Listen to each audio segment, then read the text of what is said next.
ನಮಸ್ಕಾರ ಸ್ನೇಹಿತರೆ, ಸಮಗ್ರ ಅಭಿವೃದ್ಧಿ ಯೂಟ್ಯೂಬ್ ಚಾನಲ್ಗೆ ಸ್ವಾಗತ. ಸ್ನೇಹಿತರೆ, ವೋಟರ್ ಐ ಡಿ ಸ್ನೇಹಿತರೆ, ನಿಮ್ಮ ವೋಟರ್ ಐ ಡಿ ಕಾರ್ಡ್ ಮಾಡಿಸಿಕೊಂಡಿಲ್ಲವಾ ಅಥವಾ ನೀವು ಮಾಡಿಸಿಕೊಳ್ಳಬೇಕೆಂದುಕೊಂಡಿದ್ದೀರಾ? ಹಾಗಾದರೆ ಈ ಒಂದು ವೋಟರ್ ಐ ಡಿ ಕಾರ್ಡ್ ಮಾಡಿಸಲು ಎಲ್ಲಿ ಹೋಗಬೇಕಪ್ಪ ಅಂತ ಯೋಚನೆ ಕೂಡ ಮಾಡ್ತಾ ಇದ್ದೀರಾ? ಸ್ನೇಹಿತರೆ, ಇದೆಲ್ಲದಕ್ಕೆ ನಾನು ಒಂದು ಮಾಹಿತಿ ತಂದಿದ್ದೀನಿ. ಏನಪ್ಪ ಅಂದರೆ ಸ್ನೇಹಿತರೆ, ನೀವು ವೋಟರ್ ಐ ಡಿ ಕಾರ್ಡ್ ಮಾಡಿಸಿಕೊಳ್ಳಬೇಕಾದರೆ ಬೇಕಾಗುವಂಥ ದಾಖಲೆಗಳೇನು ಮತ್ತು ಈ ಒಂದು ವೋಟರ್ ಐ ಡಿ ಕಾರ್ಡ್ ಮಾಡಿಸಿಕೊಳ್ಳಲು ಎಲ್ಲಿ ಹೋಗಬೇಕು ಅನ್ನೋದರ ಮಾಹಿತಿ ನಾನು ಸಂಪೂರ್ಣ ನೀಡಲು ಬಂದಿದ್ದೇನೆ. ವಿಡಿಯೋ ಶುರು ಮಾಡೋದಕ್ಕೂ ಮುನ್ನ ನಮ್ಮ ಚಾನಲನ್ನು ಸಬ್ಸ್ಕ್ರೈಬ್ ಮಾಡ್ಕೊಂಡಿಲ್ಲ ಅಂದರೆ ಕೂಡಲೇ ಸಬ್ಸ್ಕ್ರೈಬ್ ಮಾಡಿಕೊಳ್ಳಿ. ಹಾಗೆ ಪಕ್ಕದಲ್ಲಿರುವಂತಹ ಬೆಲ್ ಐಕಾನ್ ಮೇಲೆ ಪ್ರೆಸ್ ಮಾಡುವುದು ಮರೆಯಬೇಡಿ. ಸ್ನೇಹಿತರೆ, ಬನ್ನಿ ವಿಡಿಯೋ ಶುರು ಮಾಡೋಣ. ಸ್ನೇಹಿತರೆ, ಪ್ರತಿಯೊಬ್ಬ ಮಾನವನಿಗೆ ಈ ಒಂದು ವೋಟರ್ ಐ ಡಿ ಕಾರ್ಡ್ ಇರಲೇಬೇಕು.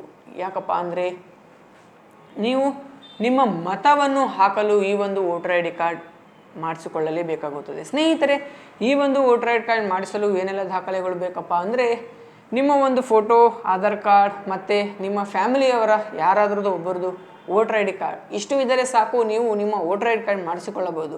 ಅದೇ ರೀತಿ ಈ ಒಂದು ವೋಟರ್ ಐ ಡಿ ಕಾರ್ಡ್ ಮಾಡಿಸಲು ಎಲ್ಲಿ ಹೋಗಬೇಕಪ್ಪ ಅಂತ ಯೋಚನೆ ಮಾಡ್ತಾ ಇದ್ದೀರಾ? ಹಾಗಾದರೆ ಆಳನ್ ಚೆಕ್ ಪೋಸ್ಟ್ ಹತ್ತಿರ ಇರುವ ನಮ್ಮ ಸಮಗ್ರ ಅಭಿವೃದ್ಧಿ ಜನಸೇವೆ ಕೇಂದ್ರಕ್ಕೆ ಬಂದು ಭೇಟಿ ನೀಡಿ. ಹಾಗೆ ಈ ನನ್ನ ಮಾಹಿತಿ ತಮಗೆಲ್ಲರಿಗೂ ಇಷ್ಟವಾದರೆ ಈ ವಿಡಿಯೋನ ಲೈಕ್ ಮಾಡಿ, ಶೇರ್ ಮಾಡಿ, ಕಮೆಂಟ್ ಮಾಡಿ ಹಾಗೂ ನಮ್ಮ ಯೂಟ್ಯೂಬ್ ಚಾನಲ್ ಮರೆಯದೆ ಸಬ್ಸ್ಕ್ರೈಬ್ ಮಾಡಿಕೊಳ್ಳಿ. ಧನ್ಯವಾದಗಳು.